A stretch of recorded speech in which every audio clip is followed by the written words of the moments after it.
Dear guests and participants of the second regional dialogue on access to election for persons with disabilities, I would like to thank the organizer, Agenda, General Elections Network for Disability Access, of inviting me to this event, the second of it in the year 2012, which I think is a very good in time and in the process of ASEAN, which has been working very hard in the context of its principals body or principals organ within the ASEAN, which is my organization's ASEAN Intergovernmental Commission on Human Rights,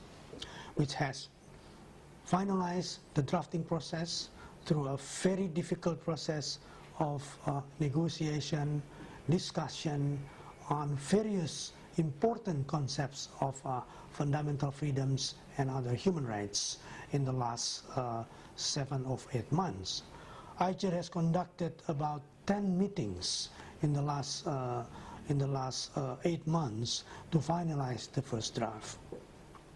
It was not an easy process, but it is at the same time a very much learning process for all members of the ASEAN Intergovernmental Commission of Human Rights, which is represented by 10 representatives from 10 ASEAN member states.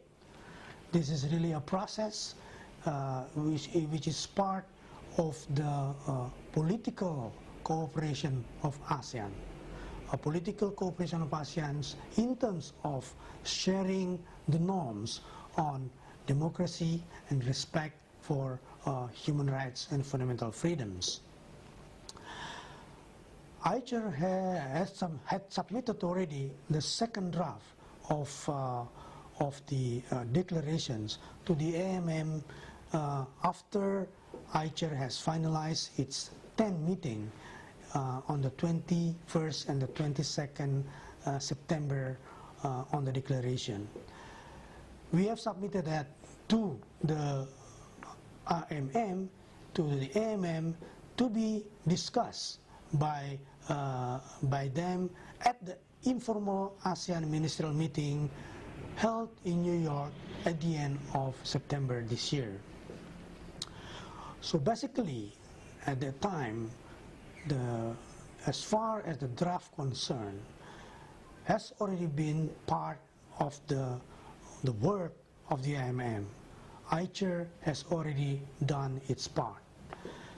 And as we know that on the 18th of November, which is basically 1 week after the regional dialogue on access to election for persons with disabilities, the 10 head of state will adopt the declarations. There has been some critics about the process, that it was not transparent as far as consultations with various stakeholders, including civil society organizations, which also include the organizations that you are here. But I think, my personal view, there is a blessing in disguise that because of the drafting process of the ASEAN Declaration of Human Rights, ICHR managed to have a very fruitful and meaningful consultation with the civil society organizations of ASEAN member states. It was held 2 times in the last months of 2012. That was one in Kuala Lumpur, and the second one was in September. All parties, the whole ICHR's representative, as well as the parties from the civil society organization, I think felt and have a very positive impression on the result of the process of the discussion and exchange of views on certain issues in relations to the drafting of the Declaration of Human Rights. We have actually also received, before that consultation was taken place, various inputs, written input from various groups of civil society at the region, from the national level as well at the regional level and at the international level. One can be mentioned, of course, a submission from Agenda, and all of the submission was then, of course, discussed during the discussion and consultation with the civil society in Manila. And right after that, the next day after the consultation with the civil society, ICHR sit down and discuss one by one almost each of the paragraph where inputs has been given from the civil society organization, including Agenda. So I assure you what happened is that there has been a very serious deliberation in the process of the drafting, listening and getting an input from the civil society, including Agenda. One cannot expect that all of the inputs can be accommodated by ICHRs after a very heavy deliberation. The reasons basically could be summarized as it is. First, a lot of the submission which was given by civil society is very much detailed that it will be more proper to be included when there is a process to write a Convention of Human Rights, which is more, which need a more specific and which has a legally binding nature. The second is that some of the issues has been already thoroughly discussed within ASEAN, that within ICHR, that it cannot be then reach a consensus. This is something that's very important to understand, that when a decision is made on the basis of consultation and consensus as a principle of the decision-making process in all ASEAN bodies, a lot of support, for example, can be given to a particular submission from the civil society. But when this support, when this issue has been discussed thoroughly and some member states still have a problem in terms of understanding the new development of human rights discourses at the global level, in comparison or in relations to with the understanding at the national level or the recognition at the national level. These are the things that that made some of this very beautiful, defined and understanding of human rights cannot be accommodated and cannot reach the consensus. But it doesn't mean there is no support from some or even most of the ASEAN member states for that particular issues on human rights. So that is basically the point that I would like to share, which is very important for you who has given and who has worked hard in giving the submission, both written as well as oral exchange of view during the consultation, which ICHR thanks for that. On the question of what can be expected when the declaration is going to be adopted in November by Head of State. The first, it is going to be the declaration of ASEAN Head of State. A declarations, it has a nature of a political declarations and a political commitment to implement human rights principles which are stipulates in the declaration. And this declaration will become the basic document to work further, to create and to draft further what will be the priority that ASEAN needs in terms of creating a more legally binding document.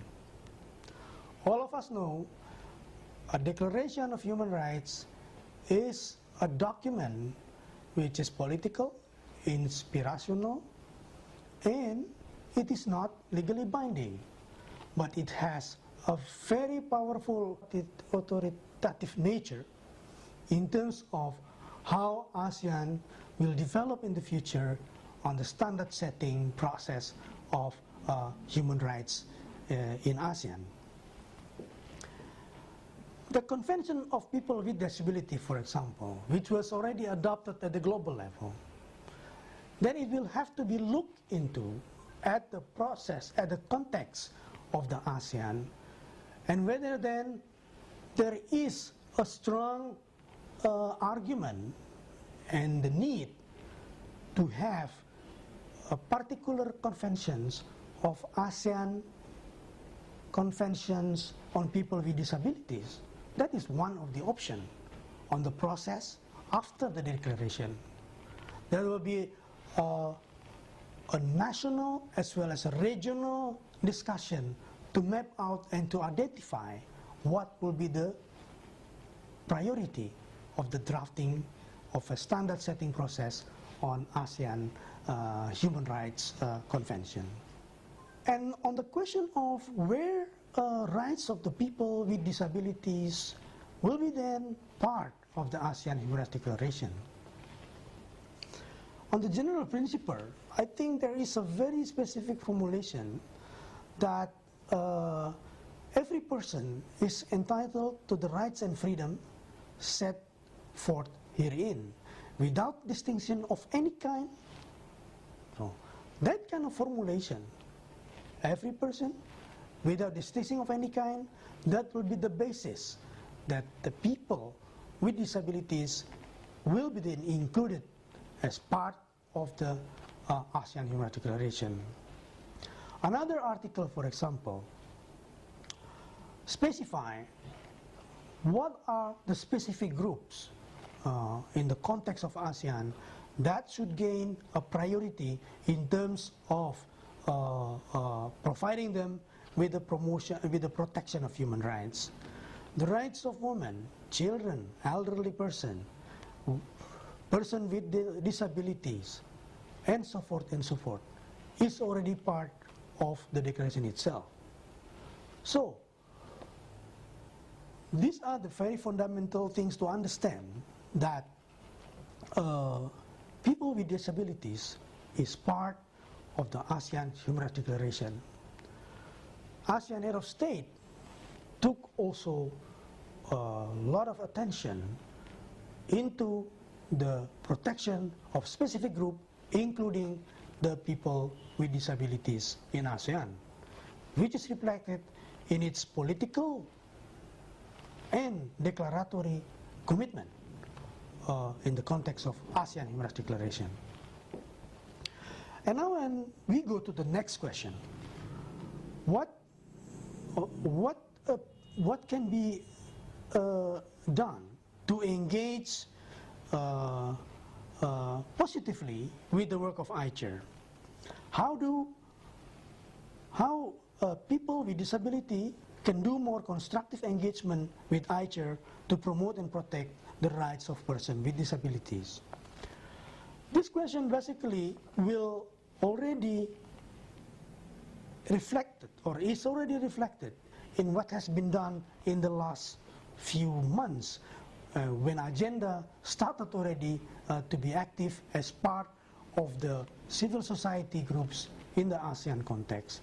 Agenda, as a regional organization of a specific groups, has already done its work, and it has to be congratulated, and it has to be continued, the work that has been done so far, in terms of mainstreaming to the other civil society groups, to let other civil society groups also understand about the specific needs, the specific rights that has to be also taken into account and to be understood by other civil society group who are also having a different specific issue, is something which was very important in the context of gaining more massive support in terms of constituent, not only from your own specific group. And the next step, to engage and to have communications with particular people in charge with the political cooperations, social cultural cooperations, economic cooperations. That will then of course be an interest of on the protection of the people with disability, is one thing that can be done as a matter of a constructive engagement. Looking at the needs of this official, how ACER representative, ACWC representative, the ASEAN Commission Women and Children, or even the ASEAN Committee on Migrant Workers understand the importance and to look at the specific needs that has to be protected and promoted, is one can be seen as a very constructive way to engage with ASEAN as a whole, specifically with the ASEAN human rights bodies inside ASEAN. By gaining a more understanding about the specific need, then this is one entry point to further develop toward policy that will then be called friendly to the protection and respect of people with disabilities. Very specific on the agenda. Agenda very much focused as well on the access of people with disability on the election. Election is a very important part of political rights, which is reflected in the ASEAN Human Rights Declaration. And this is becoming very interesting and very important, because then the notion of being excluded from the process of the society, the political process of the society, can be then effectively addressed through the advocacy, through the work to introduce the importance to promote a reasonable access for elections that will be held periodically in the ASEAN member states. This is a very strategic, I would say, a strategic rights, or a rights that become, that will enable the other rights to be fulfilled and to be protected, is the rights to have a voice. The right to have a voice, to be listened, and to understand about the specific needs of people with disabilities. I would like to congratulate again all of you and wish to have a further cooperations with ICERs, with me, myself. Even I'm not in ICER anymore, I will be part of your struggle as human rights activists in this region. Thank you very much.